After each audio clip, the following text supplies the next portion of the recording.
Welcome, comrades, to the final one of what has ended up being 8 lectures by Sean Sayers on Hegel, Marx and Dialectic.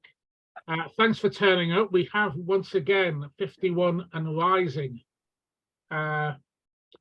joining us. To give you an idea, the average live YouTube that we have done has had an audience of the mid-40s. And relies on being seen by more and more people when it's on YouTube in the next 3 weeks to a month. So the attendance here is extremely positive. So it's the last lecture. Sean will shortly kick us off.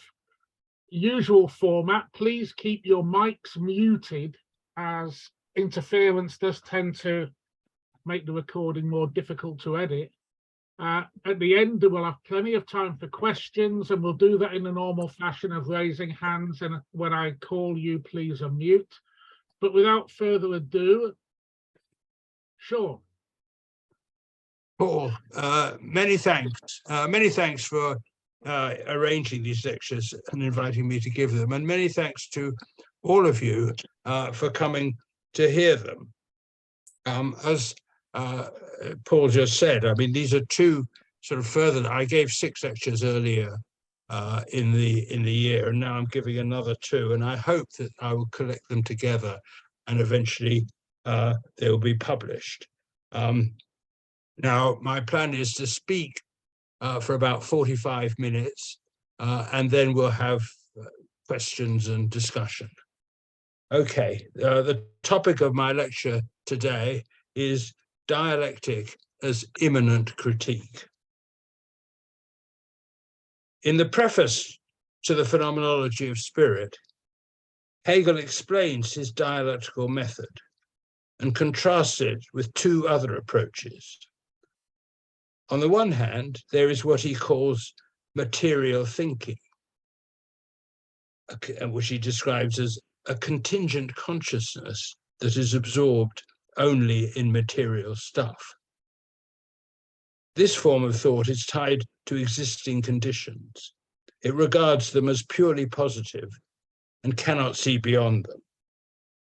At the opposite extreme, as Hegel puts it, is the transcendental critical method, the transcendent critical method of what he calls argumentation, das Raisonieren.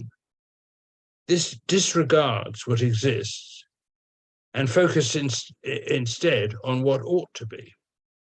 It involves, as Hegel puts it, freedom from all content and a sense of vanity towards it.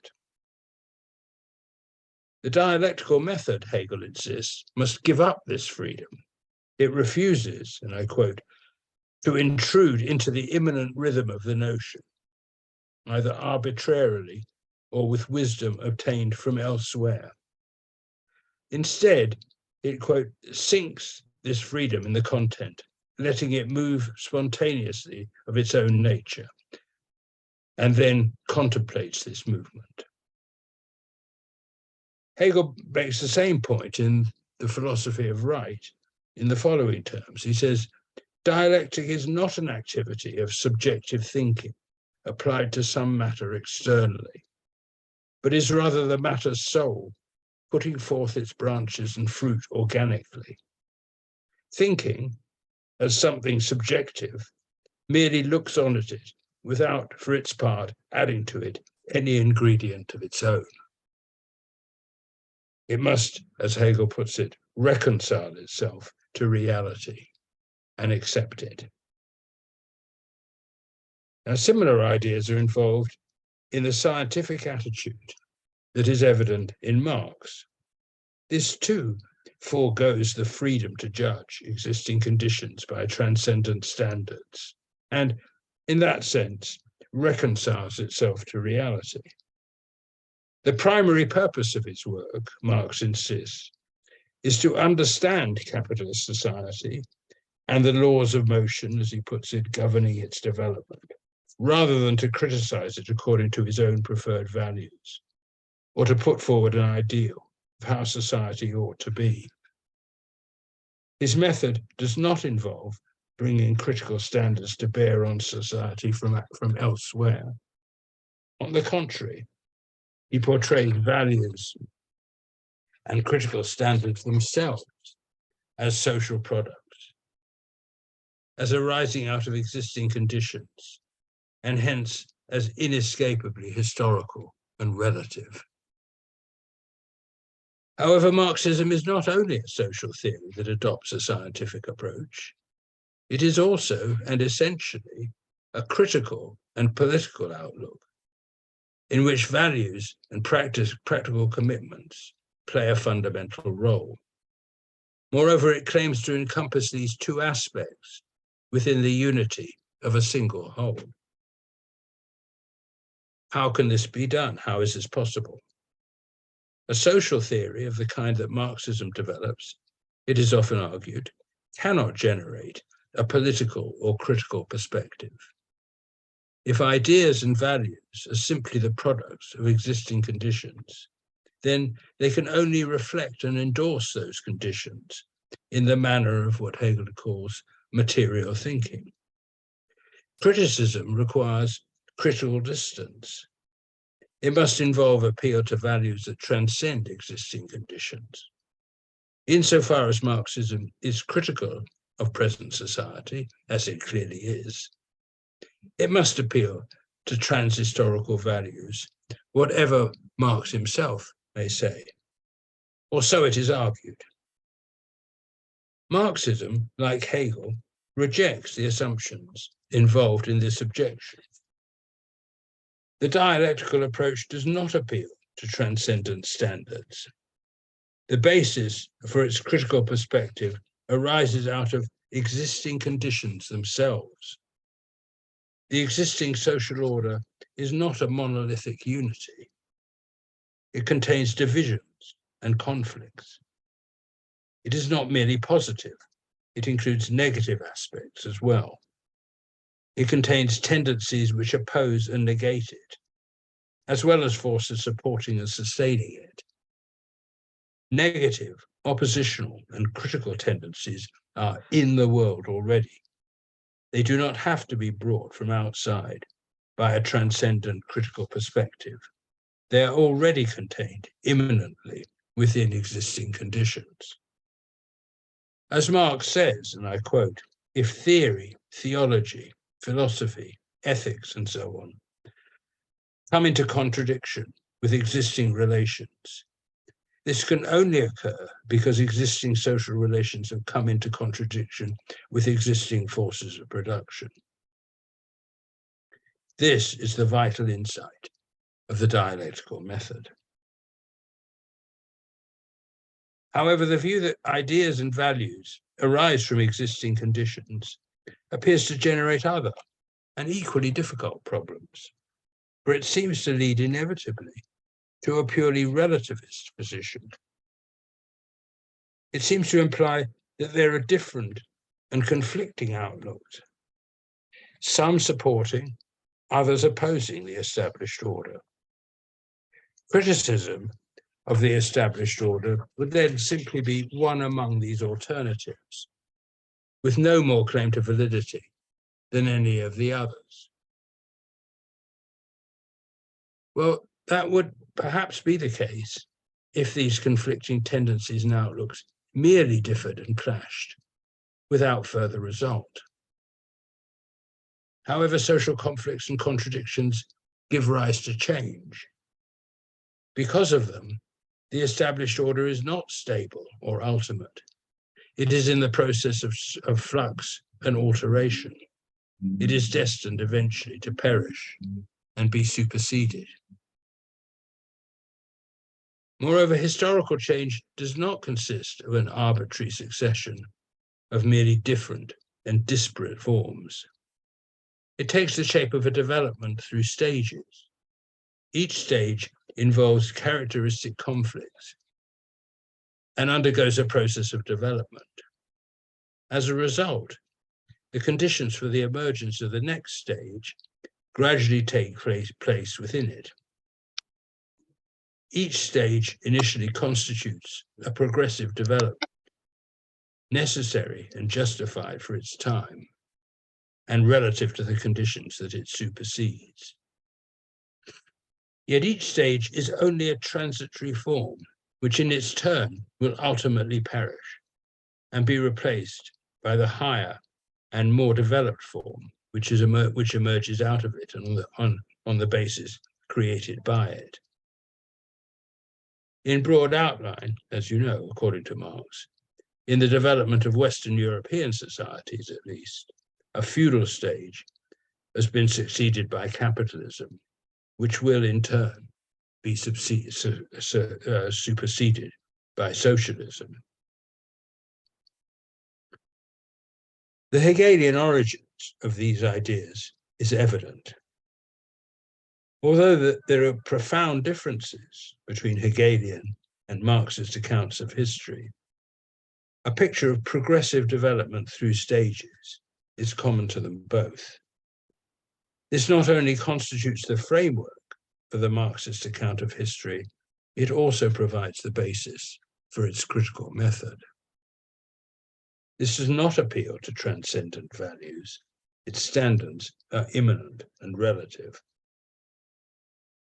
From the perspective of capitalist society, its egalitarian values, feudal society, with its inbuilt inequalities and fixed hierarchy of ranks and privileges, appears unjust and oppressive.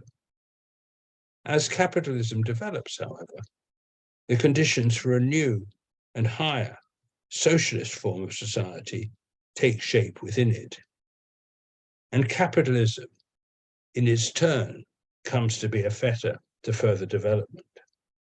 From the standpoint of this higher society, whose conditions are immanent in the capitalist present and increasingly make themselves felt within it, capitalist social relations come to appear unjust and a hindrance to human development. This standpoint, which emerges only with the development of capitalist society, provides the basis for the Marxist critique. This does not attempt to judge capitalism in an absolute fashion by appealing to universal, timeless principles. Rather, it is thoroughly historical and relative, and all the more realistic and useful as a result.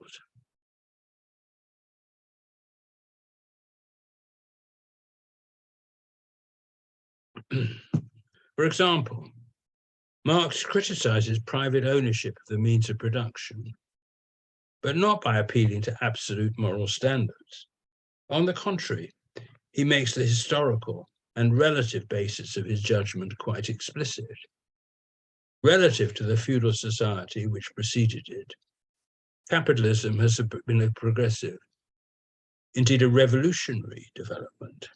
It has resulted not only in gigantic economic development growth, it has also led ultimately to political and social advances in equality and liberty, not only for the bourgeoisie, but also for working people.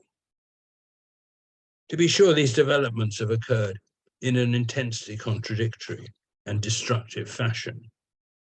They have involved an enormous toll of misery and degradation. During the course of the growth of capitalism in Europe, innumerable people were uprooted, their communities and means of livelihood destroyed. They were driven off the land and herded into industrial towns and into the miserable and slave-like conditions of factory employment, and even worse, unemployment.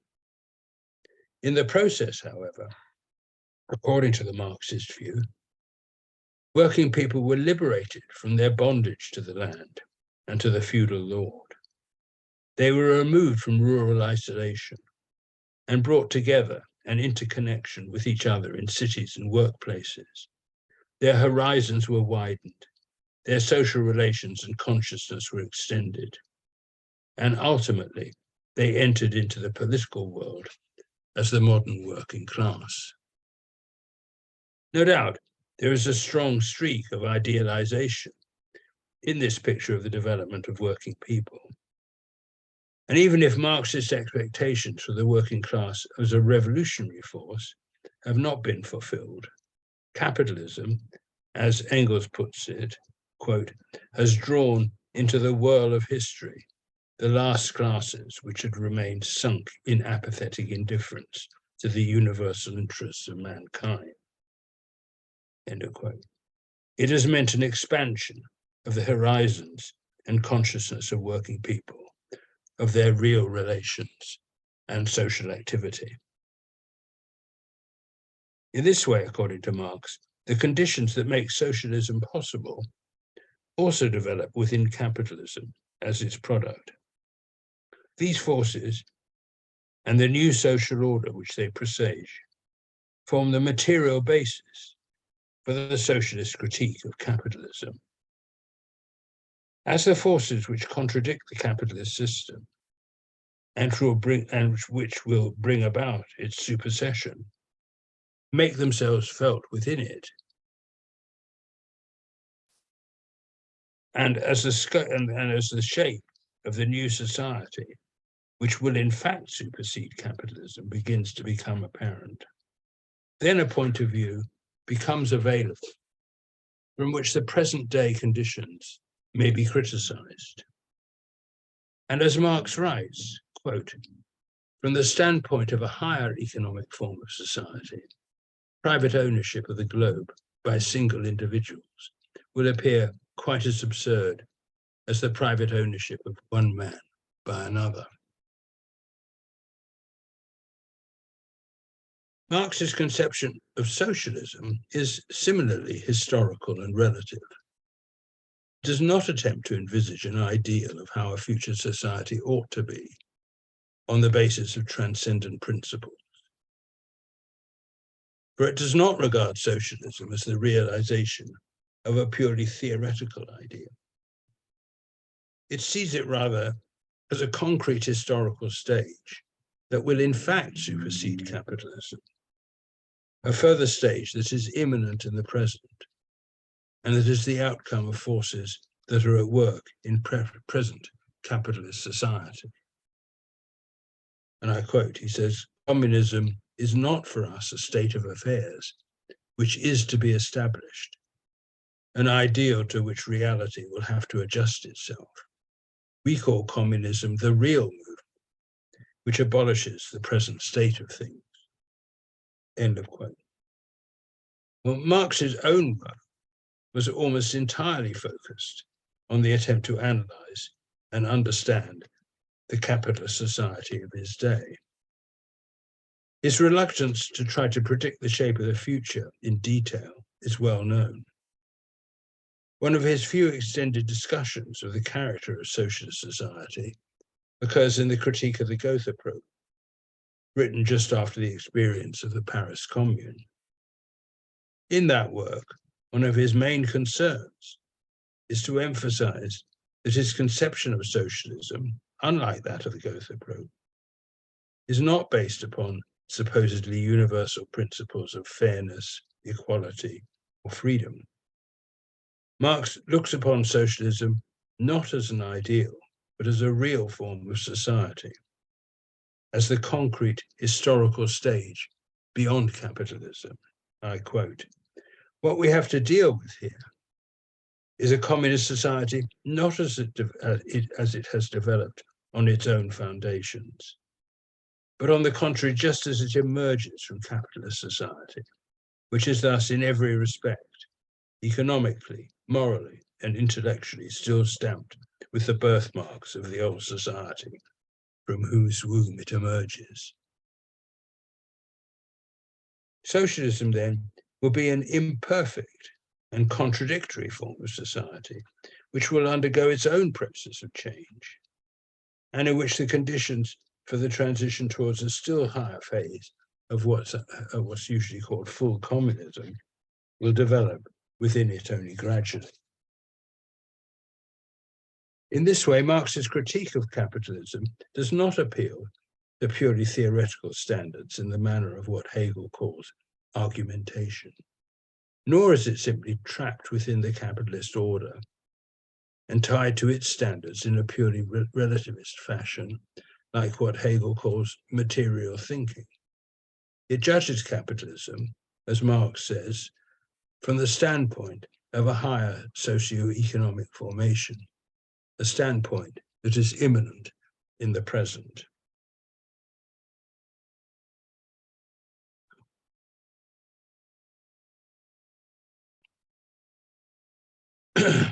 This dialectical and immanent form of criticism cannot be understood within the categories of non-dialectical thought, categories that impose an either-or choice between material thinking, rooted in existing conditions, and transcendent forms of criticism, between relativism and absolutism, and which simply exclude from view the method of immanent critique that I've just been describing. For example, Alan Wood, a prominent contemporary analytical Marxist, dismisses this sort of critique as follows, and this is rather a long quote, but he says, "Someone might think that capitalism could be condemned as unjust by applying to it standards of justice or right, which would be appropriate to some post-capitalist mode of production. No doubt capitalism could be condemned in this way, but since any such standards would not be rationally applicable to capitalism at all, any such condemnations would be mistaken, confused, and without foundation. The temptation to apply post-capitalist juridical standards, however they may be understood, to capitalist production can only derive from the vision of post-capitalist society as a kind of eternal juridical structure against which the present state of affairs is to be measured and found wanting." Well, perhaps there would be something to be said for Wood's line of argument if capitalism and post-capitalist society were entirely separate and unrelated social systems. But they are not.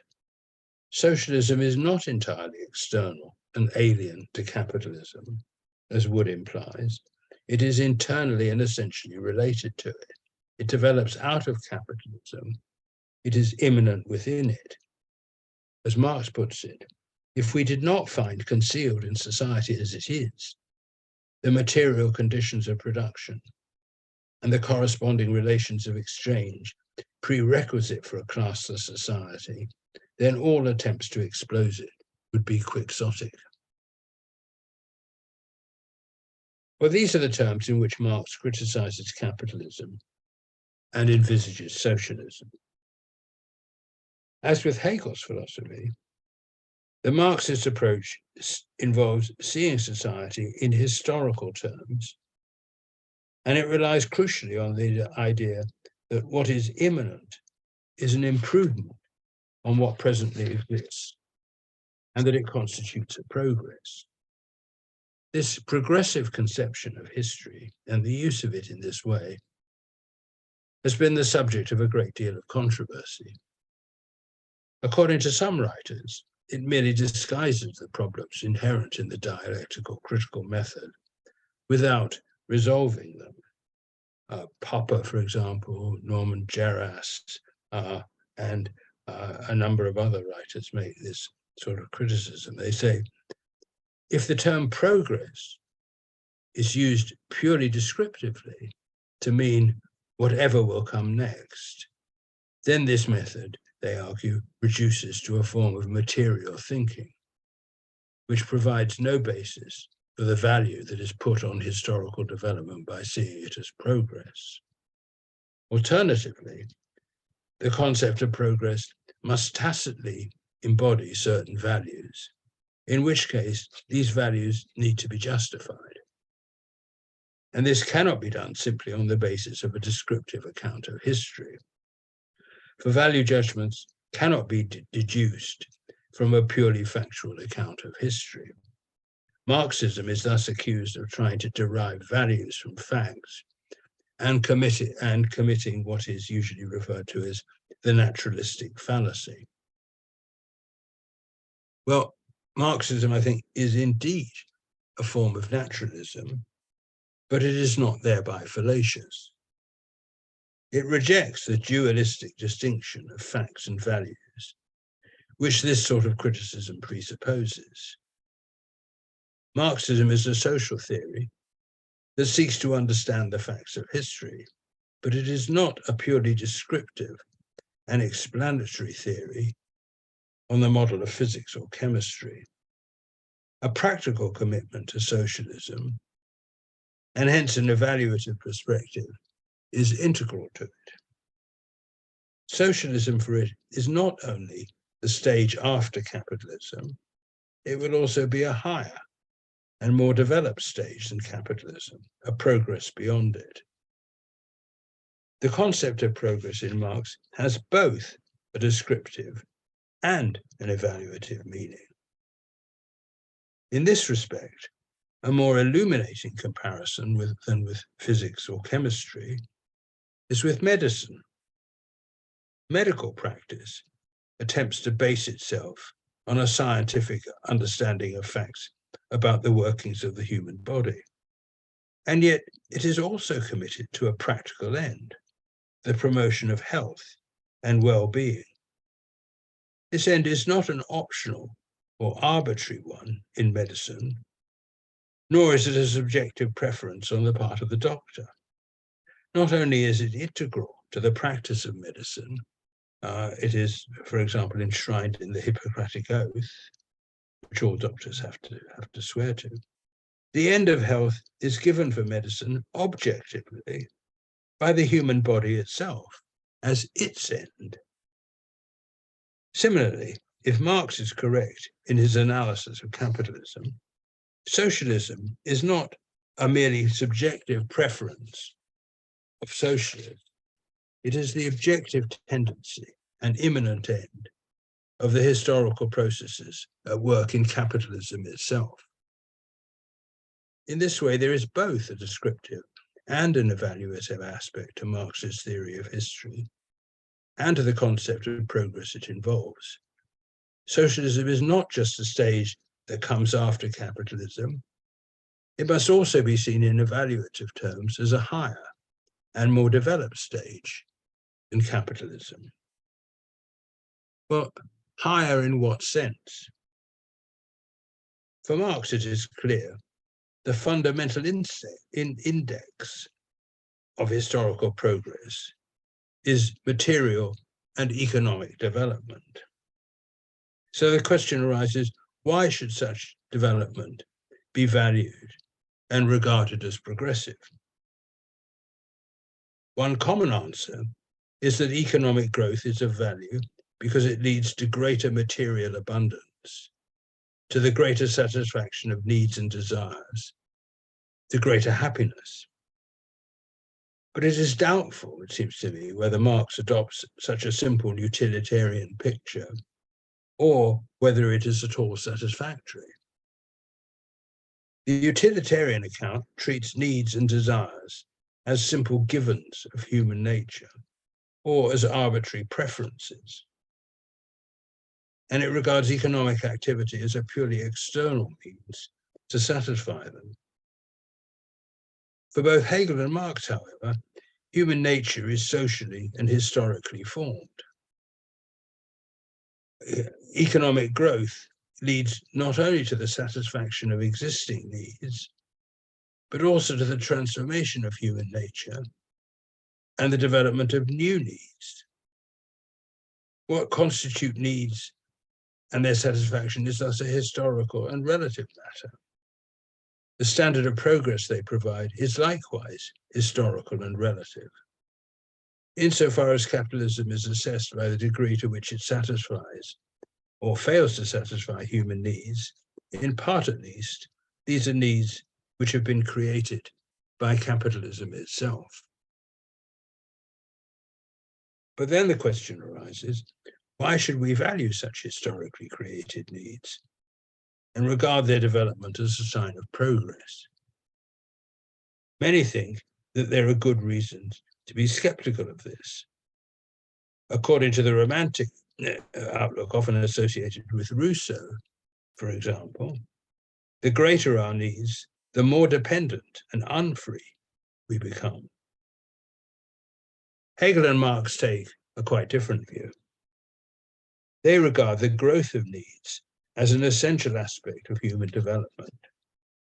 Neither has any romantic attachment to a simple or natural form of life. This may initially seem idyllic, in that our needs would be few and easily satisfied directly from nature. But as Hegel argues, and I quote, such a life would soon bore us. It is the very opposite of genuine human fulfillment. He says, and I quote, a restricted mode of life of this kind presupposes an insufficient development of spirit. A full and entire human life requires higher urgings. And this closest association with nature and its immediate products cannot satisfy it any longer. Man may not pass his life in such idyllic poverty of spirit. What he has an urge for, he must struggle to obtain by his own activity. For Marx, likewise, the historical creation of new needs and desires is not a detrimental feature of human life. Rather, it is the subjective side of what exists objectively as the growth of human powers and capacities. The growth of human productive powers and the development of human needs are necessarily connected. As human powers develop, new needs emerge, and in turn, the growth of needs is the spur to the development of new powers. The growth of needs thus constitutes an enlargement, a positive and beneficial development of human nature, of human capacities, and of human freedom. And socialist society, according to Marx, will need to be an economically advanced society involving, and I quote, the universality of individual needs, capacities, pleasures, productive forces, and so on, created through universal exchange. In this way, then, economic development is not simply a growth in consumption, and the human impact of economic growth is not confined to the sphere of material needs. Economic development involves an extension of human powers and capacities and leads ultimately to the growth of human consciousness and freedom. Thus, for Marx, the value of progress is not only, and not even primarily, utilitarian and economic. It is also social and moral. It lies in the development of human powers in all their aspects.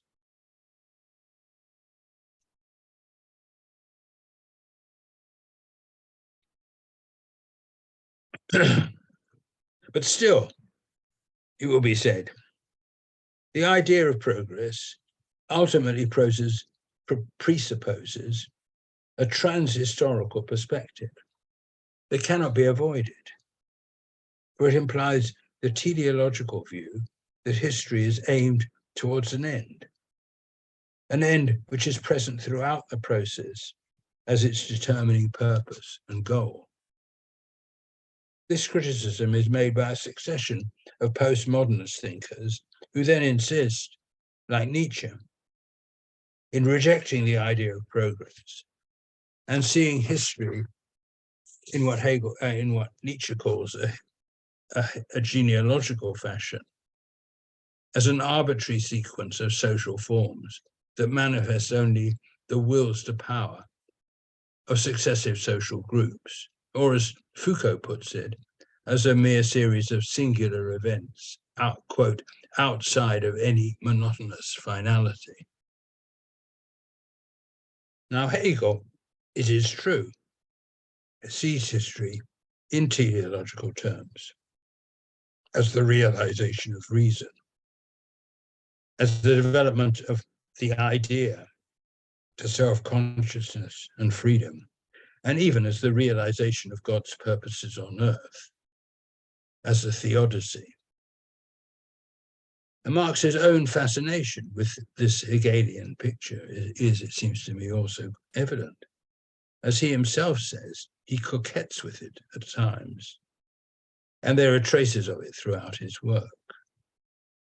Nevertheless, the predominant strand in Marx's thought, and in the subsequent Marxist tradition, perhaps even more so, is not teleological. Not only does Marxism explicitly reject the teleological approach, it gives an account of historical development in which teleology plays no essential part. According to this, historical change arises out of conflicts between the forces and relations of production. These conflicts have formed the conditions of modern life in a purely causal and non-teleological fashion. Their result, however, is the growth of conditions in which human beings need no longer simply submit to their material and social situation as to an unalterable fate. For in the course of historical development, we have gradually acquired the power to exercise a degree of conscious control over our conditions of life. History, therefore, cannot be seen in Nietzschean fashion as a manifestation of the will to power of social groups or individuals. Quite the contrary. So far from being the result of the will, historical development is the unforeseen and unintended outcome of the clash of many wills and of natural and social forces, which are only very gradually being brought within human control. The power of the will as a social force is the result, not the cause, of historical development, and it grows only gradually. For Marxism, in short, history is not a teleological process, but that does not mean it's a purely arbitrary affair. In this respect, the idea of progress involved in the Marxist theory of history can be compared to that of Darwin's theory of evolution. Biological evolution follows what may at times appear to be a progressive path, but it is not a teleological process aimed at an end. Darwin explains evolution causally in terms of mutations followed by natural selection. Evolutionary progress is not measured by approximation to an end. The criteria for it are purely relative. That human beings are a more highly evolved species than other mammals implies no absolute standard of evolutionary success, but there is no end towards which evolution is aimed. This is a purely relative judgment made in terms of increasing adaptability and complexity of function. Nowadays, of course, there is much skepticism about this whole vision. Marx's faith in the progressive results of economic development, it is said, has become quite untenable and even dangerous in a world which is faced with the threat of imminent environmental catastrophe. Marxism does indeed hold that development of the productive forces is the main path to the development of human nature, and hence a primary human value. However, that is not to say that it advocates the development of the productive forces as an end in itself, and regardless of their environmental impact. That would be absurd. In the past, Marxists were sometimes reluctant to recognize the importance of environmental issues in their own right. They often tended to subordinate these issues to a social and political critique of capitalism. Environmentally destructive industrial development, they argued, is due primarily to the operation of the free market, which is driven by an anarchic scramble for short-term profits. Long-term planning of industrial development to meet wider human and environmental needs is possible only when the market is curbed and economic forces are brought under social control. Such arguments are surely correct, but they are sometimes taken to suggest that it is capitalism and the free market rather than industry which is responsible for the destruction of the environment. But that is a false antithesis. It is not a matter of either or. The critique of the market, though valid and vital, is not sufficient, and it need involve no denial of the reality of environmental concerns. Beyond that, it is sometimes argued that Marxism is incapable of acknowledging the reality of environmental issues, since it cannot accommodate the notion that there are natural environmental limits to economic growth. This charge, it seems to me, is misplaced. Properly understood, Marxism is a form of realism and materialism, which starts from a recognition of objective material limits in non-human as well as in human nature. Thus, Marx insists that his theory of history starts from, and I quote, individuals as they really are, that is, as they operate produced materially, and as they work under definite material limits, presuppositions, and conditions independent of their will. That's Marx. Natural limits have always existed, and human beings have been coming up against them in their productive activity from the earliest times. It seems likely that prehistoric peoples hunted mammoths and a number of other species to extinction. Nevertheless, until recently, human powers have seemed relatively puny and insignificant in their effects on the natural environment. Their impact was absorbed and lost in nature's vastness. Nature was looked upon as something alien, as an infinite and uncontrollable phenomenon, sometimes benign, at other times hostile and dangerous. It was regarded as entirely external and independent of the human social world. What is new in recent years is the enormous development of industry and the scale of its environmental impact, which is now global and not merely local. Attitudes towards nature have changed as a result. The threat posed by human industrial and economic activity to the global environment is now palpable. It is quite evident that the natural environment is not limitless, but on the contrary, frail and endangered by our activity. What is new then is the scale of our impact on the natural environment and the problems this is creating. In earlier periods, when natural limits were exceeded and the natural basis of an old form of production destroyed, new forms of production could be developed. When the mammoths were killed off, prehistoric people learned to hunt other animals. Now, however, the scale of environmental destruction is so great, it is often argued, that such solutions are less and less feasible.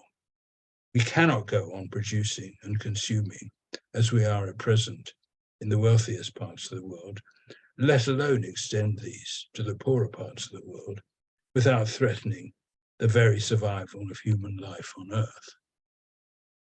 These are very real and urgent issues, and no serious version of Marxism holds otherwise.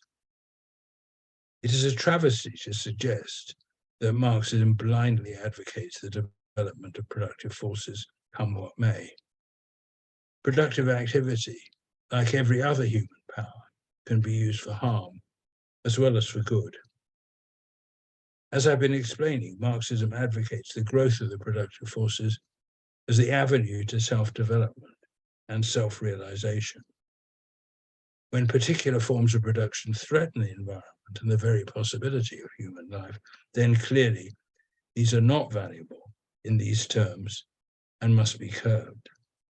Nevertheless, Marxism does maintain that the development of human productive power is the avenue to the development of human nature, and thus a primary human and social value.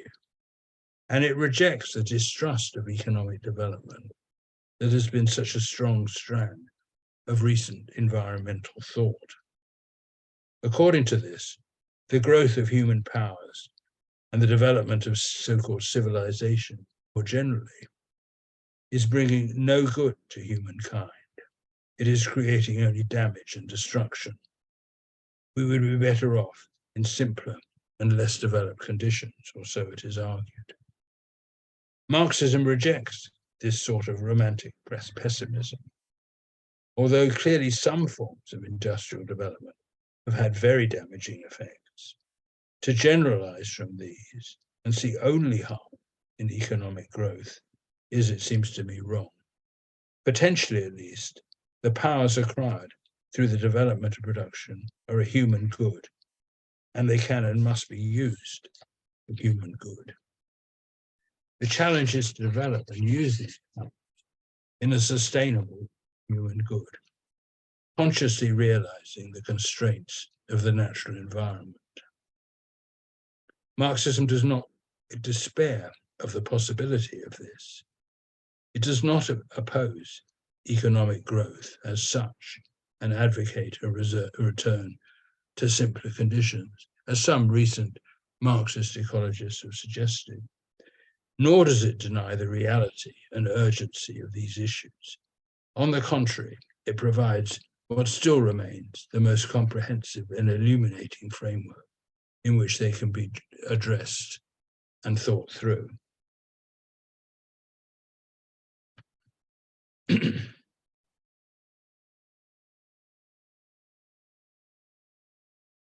Well, I've been explaining and defending Marx's immanent critical method and arguing that it is tied to a progressive theory of history. However, it may seem futile to try to defend Marxism in these terms. For on the account that I've been giving, this critical outlook is made to depend on the course that history actually takes. And in recent years, this seemed to have turned decisively against the progressive path envisaged by Marx.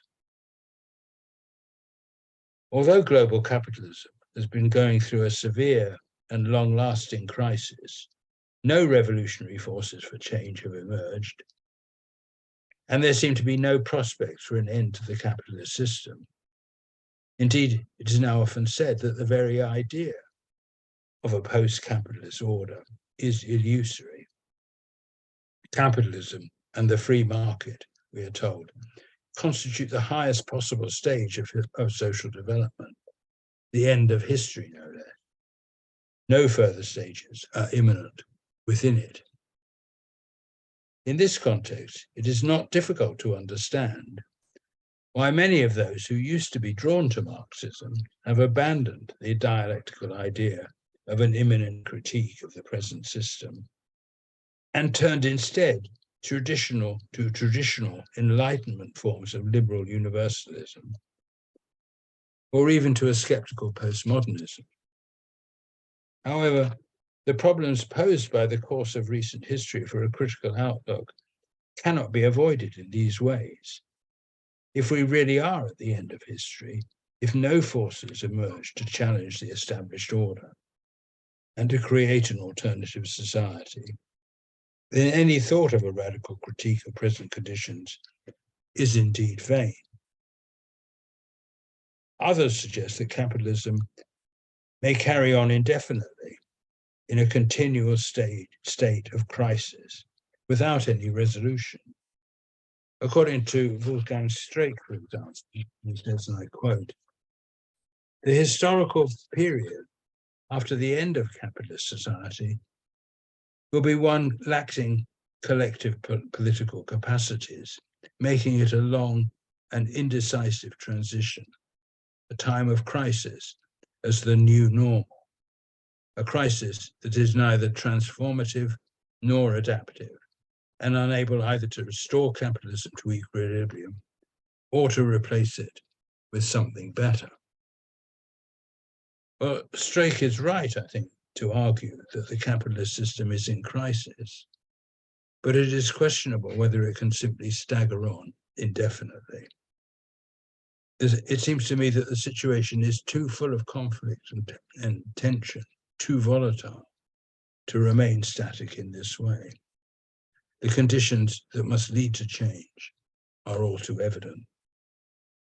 One of Marx's most important insights is that capitalism is not an inescapable necessity. It is not dictated by human nature. It is a particular and limited historical stage. It came into existence at a certain point in time. It has grown and has had a life of its a life history in the course of which it has increasingly become a barrier to the full use of our productive powers and to its own further development. It will be superseded eventually. Society need not be ruled by the alien and hostile Yes, but it must mechanism be of the possible market. to pause it, to mute it, to Well, mute it. Please, have I muted? No, I'm not muted. I think, okay, I'll carry on. The capitalist world continues to be torn by conflicts and crises, for which it is clear capitalist free market nostrums are no solution. It is impossible to believe that this is the end of history, it seems to me. Forces of opposition to capitalism will surely emerge. This is the faith that must underlie any realistic critique of it. It is a faith at present, in that one cannot point to the actual existence of significant forces of this kind. But that is not to say it is a blind faith, nor need it be a faith based on specious transcendent arguments and ideals. Rather, as I have argued, it is the belief rationally grounded in a theory of history that the aspiration towards a higher stage of society is not a mere theoretical ideal, but is immanent in the movement of historical reality itself. Thank you. Okay, thanks very much, Sean. We have plenty of time for questions. If you can indicate in the usual way by raising your yellow hand on Zoom, we'll take questions from now. Gordon. Yeah, thank you. Dr. Sayers, thanks for your presentations over the last several weeks. It's been really great to actually see you. I've read your books over the years and actually have emailed you a couple times. So I really appreciate the opportunity to participate. Your lecture today really got me thinking about history and human nature, and I'm not a Marxist scholar. I know enough to be dangerous, I suppose. But it seems to me that Marx was clear that history didn't just happen, that it was made by people. And of course, that means human nature. And Marx was certainly aware of Darwin's work. And there are later evolutionists who built on Darwin's work, particularly Richard Hawkins, who talked about the selfish gene, that in fact, one eminent aspect of human nature is that we're selfish, right? Sort of the survival of the fittest idea, but it seems to me, and this may be sort of a pessimistic outlook, although I believe Marx was mostly right, but it seems to me if it's true that in our nature we're selfish, that socialism has no chance, because socialism implies sharing, right? And capitalism does not at all. So I'd just like to hear your reaction to that. Well, I think I agree with you. If Richard Dawkins is right. If we are simply selfish by nature, self-interested by nature, then it's very difficult to see how socialism can function. But I think Dawkins is completely wrong about that. I think that human nature is socially and historically variable. In a society based on private property and self-interest, which we live in, which is the capitalist system, then people are selfish. They've got to be. The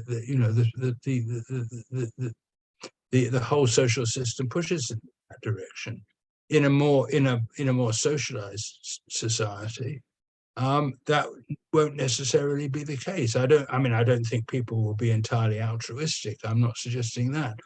I think, if you like, perhaps to put this in a slightly different way, I think people always pursue their own interests, but that is not always best served by a selfish mode of activity, which excludes and puts them into contradiction with others.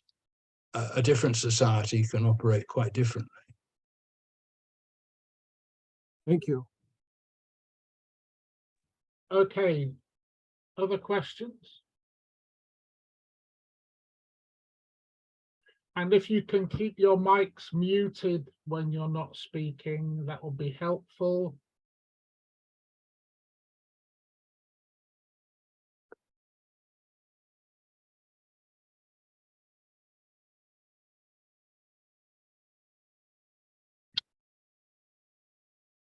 Have we, Alex? Yeah, hi. So one of the last points I was made was talking about human power needing to be used for good, that those human powers that are constantly being developed over time can either be used for bad or good. And the question I had was, how can we or a socialist system ensure that those powers are in fact used for good? Well, I'm not sure it can. I mean, they can always, I think it's always possible that they're used both for good and for evil. But I think the system, if you like, the system of property, the whole system, the whole economic and social system can either encourage selfishness, pure self-interest, competitive self-interest in the way that ours does, or not. I mean, there will be people who behave that way, and there will always be aspects of society that are driven by those sorts of motives. But surely this is, I think it's a matter of degree, not it's not possible to have any absolute guarantee that human powers won't be used for evil. But it seems to me that a more cooperative society could minimize that at the very least, and I think that's what one must hope for. Is there not then an argument to say that we should, in some ways, give up the power that we've accrued until we get to the point of having a society where that promotes beneficial use of power over the negative use of power? Is there not an argument that until we have that we should in some ways decrease our efforts to increase our own power, knowing that those increased powers could potentially be used for harm and maybe actively promoted to do so? Yes, but that's going to be on a sort of individual or just local, small scale, isn't it, level. I mean, there's everything to be said for that, and most people to behave cooperatively and decently, even if the whole system is pushing them in the opposite direction, and lots of people do that. But for a radical social change, I think we need a change in the system, a change in the whole structure of society. To really make a fundamental difference. Right. Yeah, absolutely. I guess if I have time for an extra question here. One more, please. So what was that? Sorry. Just one more question, please. Yeah. Okay. Sorry. So like in new technologies that are constantly emerging that are quite powerful, such as AI and I don't know, rocket ships, things like this.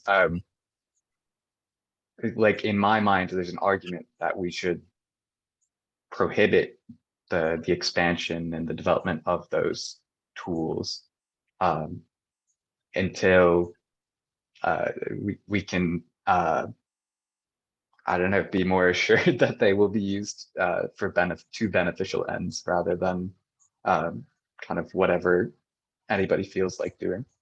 Maybe, but I mean, surely, I mean, I don't, I'm by no means really knowledgeable about this, but surely tools like AI can be used for good, and there may be very useful and helpful uses for them. I understand that sort of studying X-ray scans and things like that, is an area where AI can potentially pick up cancers and other illnesses much more readily and much more reliably than just the human eye, the trained human eye. Why not? Surely one wouldn't want to. You don't want to throw out the baby with the bathwater, as it were. You don't. Surely those sort of uses, and there must be many others. Should be. This technology should be used for good, and it does need to be regulated so that insofar as one can, we assure that it is used not for harm but for good. But I wouldn't be in favor of completely banning it. That seems to be overly pessimistic about ours to use powerful technologies for our own good. Well, Thank you. I can't think of anything I disagree with in what Sean has said in another wonderful lecture, but I wanted to just raise 2 points. The first in relation to something that Alex said about power and limiting power, because it seems to me that in our society, most of us have very little power.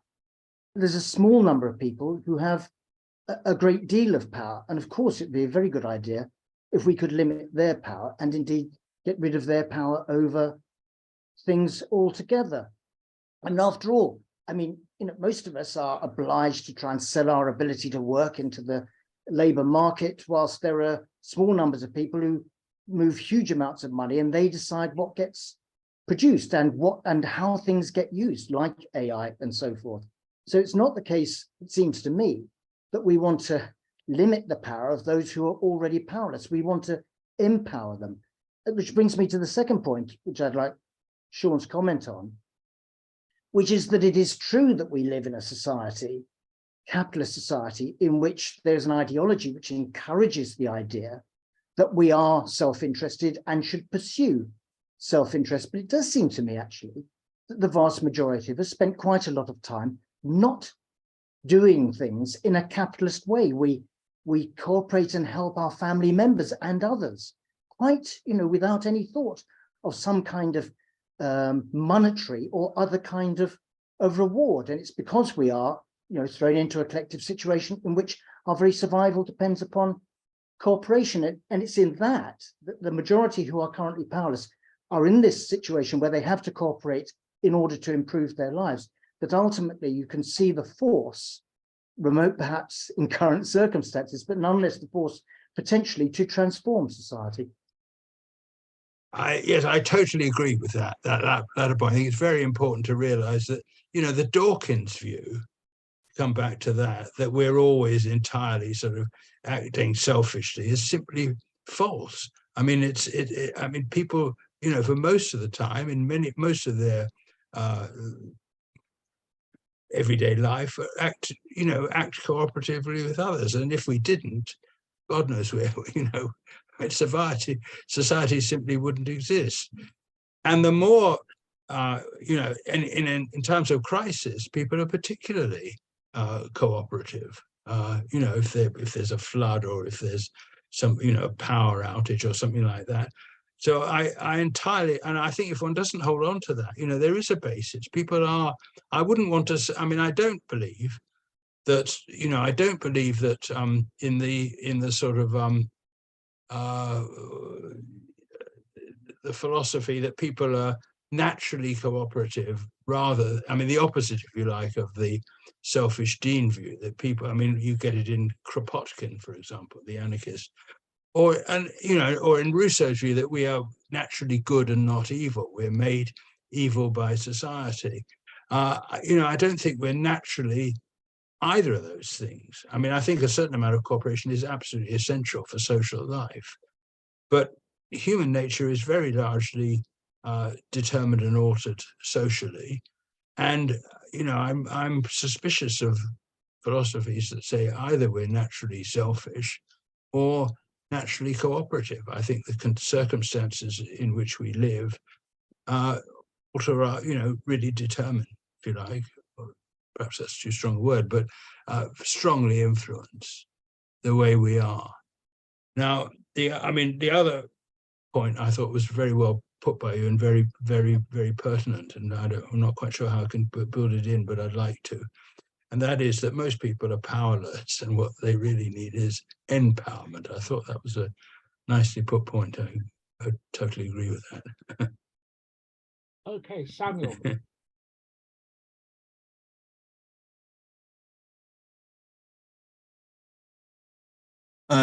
Thank you very much for an interesting talk.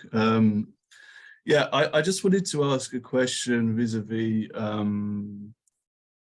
like a critique of progress at the end of history. I think that you mentioned that there were like a number of dominant tendencies which have emerged in the wake of 1989. Among them, kind of postmodernist despondency with teleology and liberal kind of naivety in the belief in capitalist kind of productivism or something.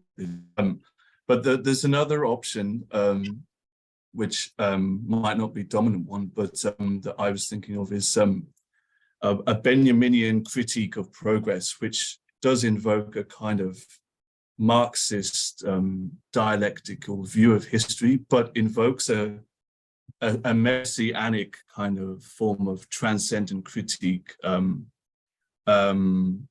Yeah, so it's also a form of dialectical critique, which is a form of a critique of progress, which he was applying to other forms of evolutionary socialism around his time, notably with Edward Bernstein. So, yeah, I was just wondering what your thoughts were of a kind of form of like immanent critique of teleology, but which could perhaps appeal to an outside, such as a messianic power. Yeah, thank you.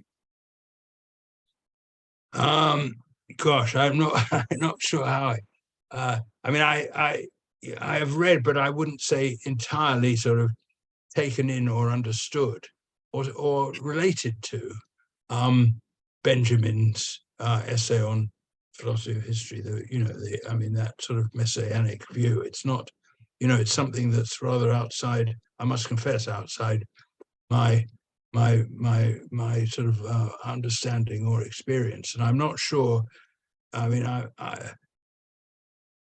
I think, there is a sort of a danger, a real danger in sort of more orthodox versions of Marxism, of a sort of complacent or a faith. As I put it myself at the end, of faith, too much of an easy faith, an unjustifiable faith in a progressive view. It's very much embedded in the Marxist outlook, and Benjamin is almost at the opposite extreme of that. It's a sort of messianic pessimism, really, isn't it? Now, I think there's something to be said to be cautious and skeptical of an easy faith in historical progress. In fact, it's very difficult to maintain that sort of view. It may have seemed reasonable in the earlier years of the last century.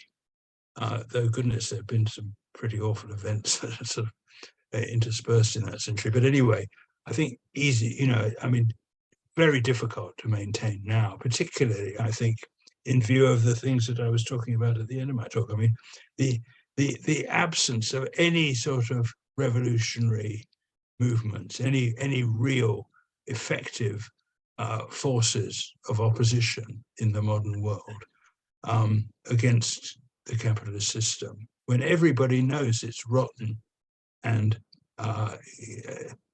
producing the most appalling injustices in the world. I mean, that really that's what makes it that sort of it's very difficult to maintain any belief in progress in these circumstances. On the other hand, it seems to me, on the other hand, it's very difficult, given the situation we're in, and to believe that it's going to endure forever. I mean, the system is so rotten. It's so full of conflict. It's so full of injustice that it seems to me, I find it very hard to believe that it will go on. The idea of the end of history is just entirely implausible to me. So I'm caught. I mean, there really are dilemmas around the notion of progress, but I think either a too easy optimism and belief in progress, or a messianic pessimism. I'm not sure I want to go to either of those extremes. Hey, Pete. Yes, thank you, Sean, for another lovely lecture. I just wanted to ask about the role of necessity. It seemed to be implied in what you were saying, but you only made one, I believe, one reference to it. I just wonder whether that needed to be spelled out more if it was implied. Necessity in what sort of respect are you thinking here? Oh, through the immanent critique that out of necessity that because of the contradictions of capitalism, socialism will. I see. Yeah.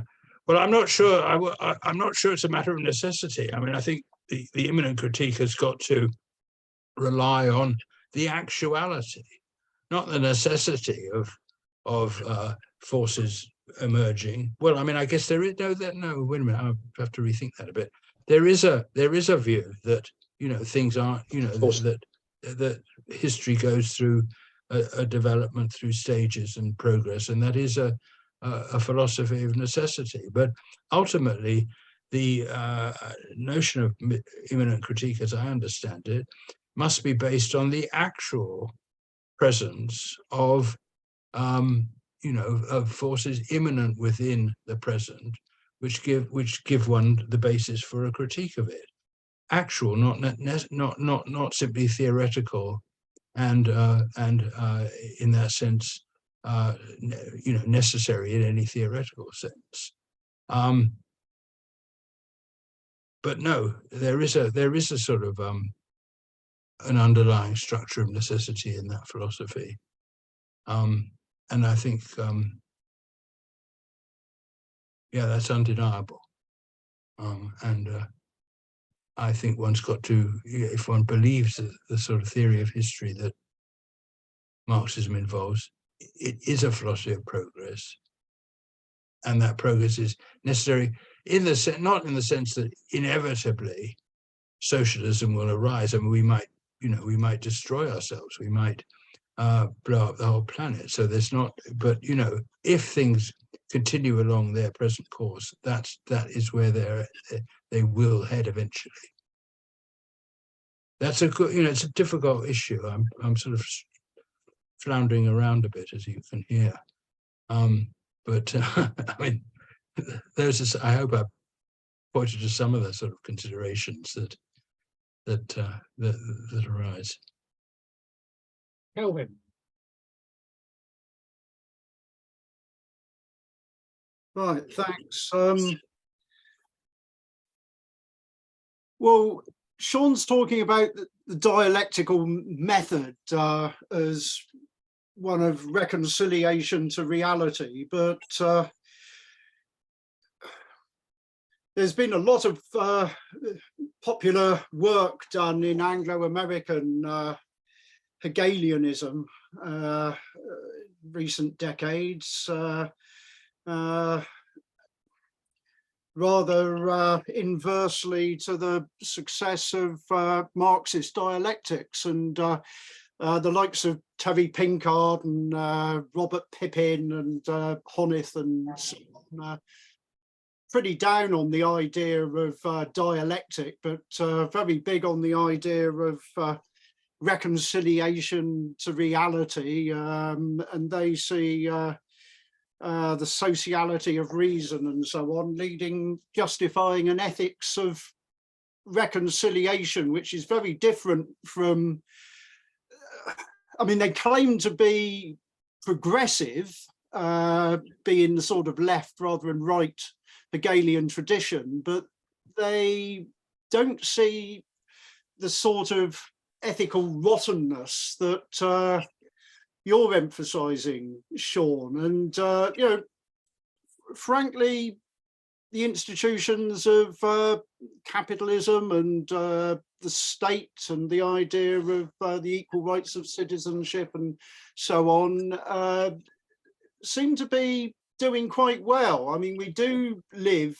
in, there are many conflicts, ethical conflicts, accusations of rottenness, but a wide plurality, and yeah, it's hard to see the immanence of class conflict as having the sort of well, possible hopeful consequences back in the day of Marx and Lenin, or even the student radicalism of '68, which perhaps some of the present Hegelian impetus goes back to. So, but, well, sorry, Sean, I mean, the question is what you make of the ethics of Hegelian ethics now of reconciliation to reality and reconciling oneself to the logic, the rationale of present capitalist institutions, which do seem to have more popular electoral appeal and so on than Marx thought he had good reason to hope for. Well, maybe they're electoral, because that's the, you know, the system, the electoral system is entirely operates within the system. You know, you're not offered in elections any real alternative to the system. But so I don't think, but I mean, what you're saying is that maybe, you know, I don't think it's a question of reconciliation here. It's a matter of what the reality is. You know, I mean, you're suggesting that the reality of capitalist society is far less driven by conflict and the need to change than I was suggesting. And I can only wonder where, you know, I think we must be living in different worlds. I mean, when you look at the system in the world, I mean, the inequality, the exploitation, the you know, not just in the world, but in our own society. You know, we live in a society of, you know, where there is real distress, real poverty, real exploitation, people working appalling jobs, appalling hours, and earning not enough money to even survive on, and other people having, you know, huge wealth, much more wealth than they can do anything with. And I mean, it's an appalling,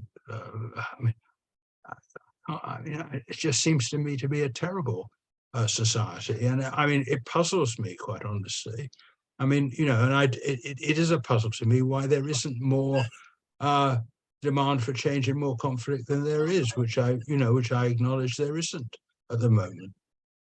That you know, why aren't people in revolutionary revolt against this, throughout the world.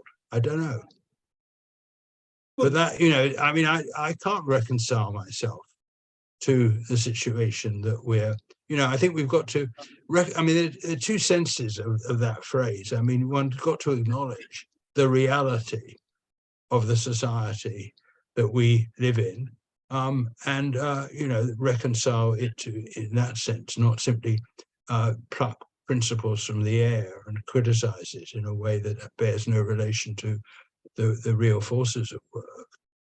But, at a deeper level, I don't want to go along with the writers you suggested, and suggest that, the situation we find ourselves in is one that we should accept and reconcile and even regard as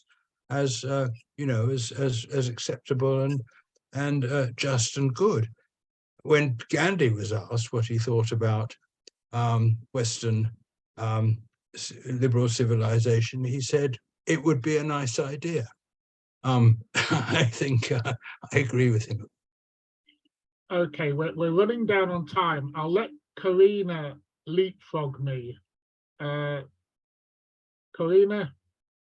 Oh, thank you, Paul, and thank you, Sean. We've never met, but we've had some correspondence. Yes, yes, indeed. Aye. Thank you very much. Yeah, it's great to see you. I just two quick questions. One is if you could maybe put into the chat, or somebody could put the initial reference from Hegel, where that came from, because I missed that. It came from the phenomenology. Well, from the be able to preface. find it quickly. I mean, I can give you it's paragraph 58 Okay, in the Miller. Okay, I've got the Miller. Yeah, that's great. Thank you, Sean.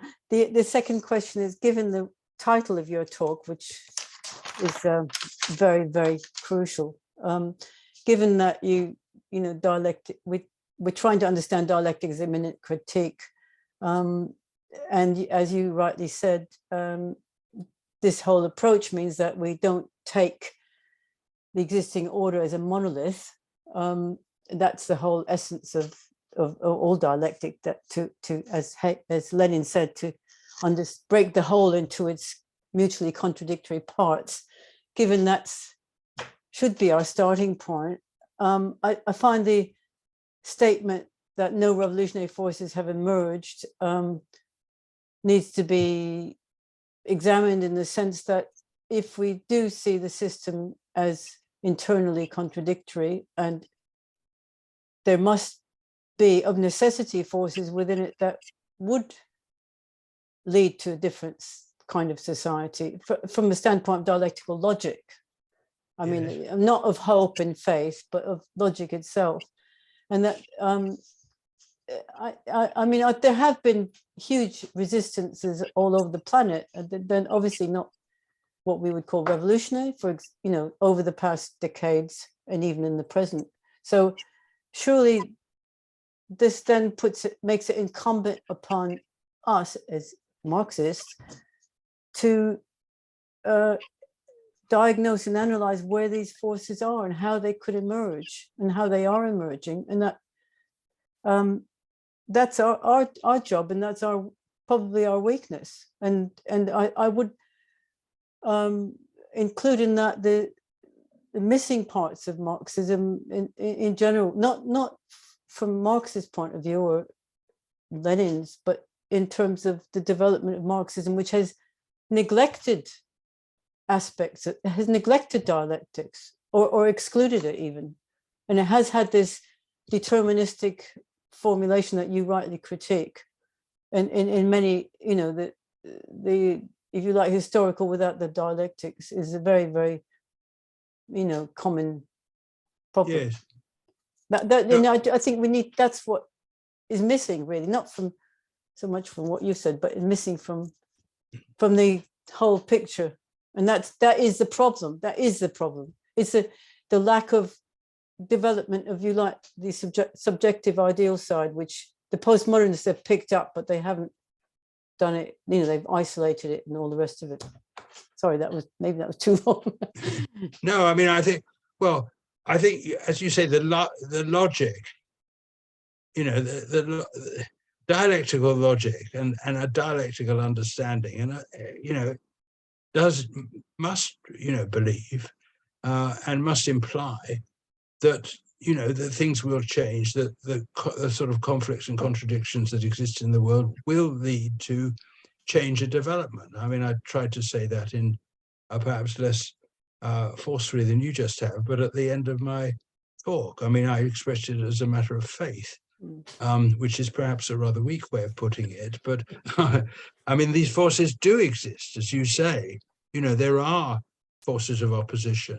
They haven't coalesced. They aren't organized politically. They aren't organized as revolutionary forces. But there's certainly an awful lot of discontent, opposition, all over the world. It just isn't, it doesn't have any unified expression, and so it doesn't operate as a political force, either in any particular or very few particular countries, or certainly on a worldwide scale.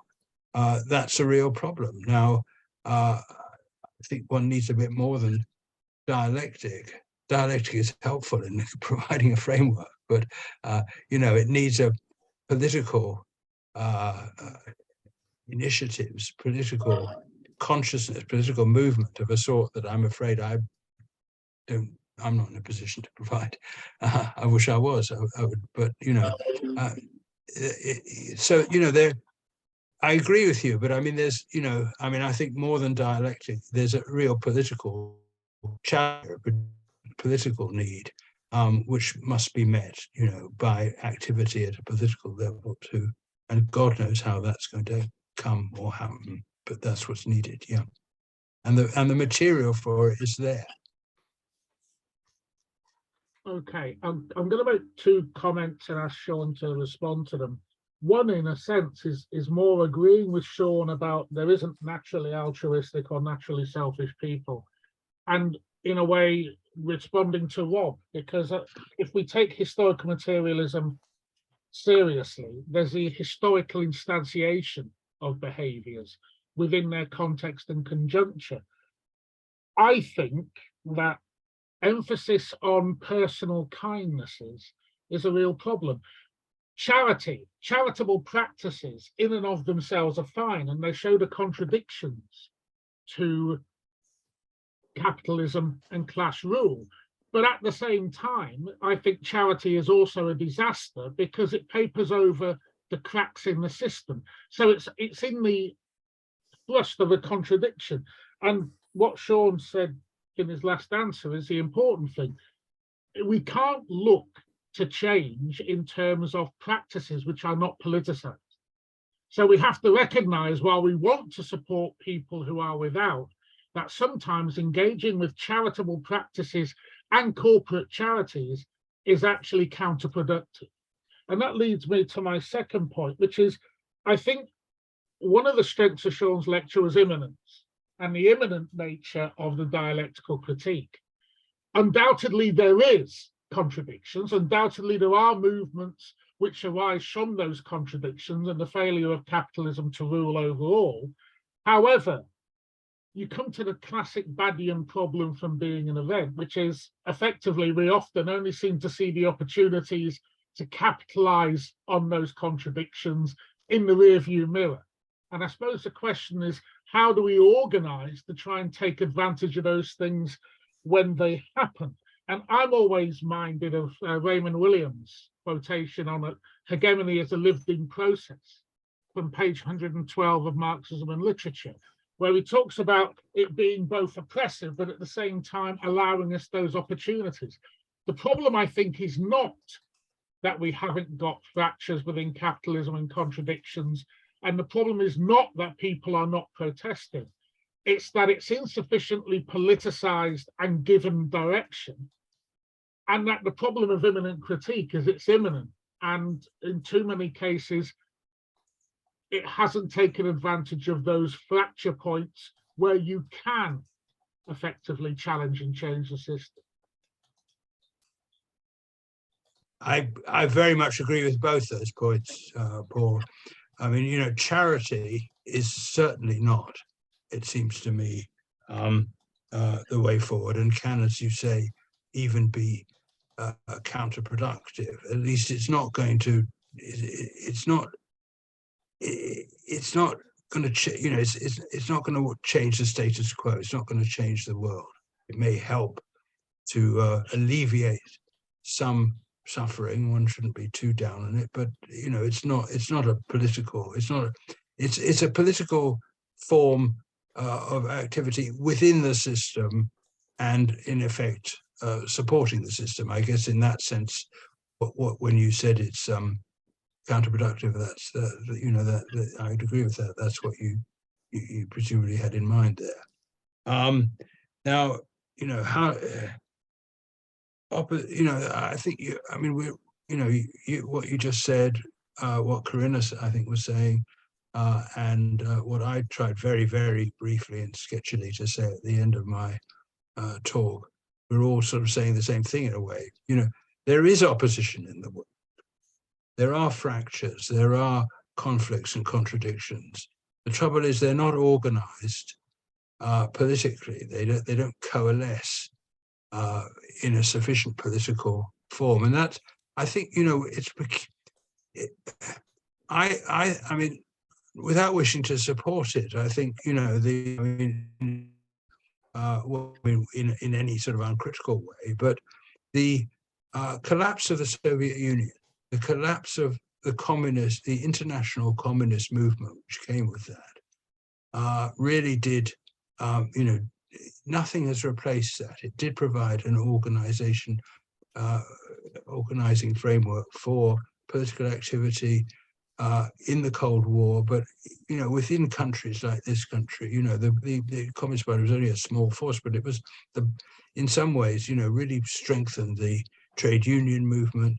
The collapse of the Soviet Union didn't just mean, I mean, it's been what we've lived through, I think, since that time, is a sort of world historical setback of socialism and of not, you know, I mean, I don't mean the collapse of the Soviet Union, but I mean, because, you know, the left has been on the defensive all over the world since that time. That's one perhaps instance of it, but the way you know, neoliberalism has advanced throughout the world, you know, I mean, there's an awful lot of ground to make up when we think where we are now with where things were. I don't know, where are we? Sort of 80 years, 70, 80, 60, 70 years ago. I mean, I think there's been a terrible setback for the left, and it's.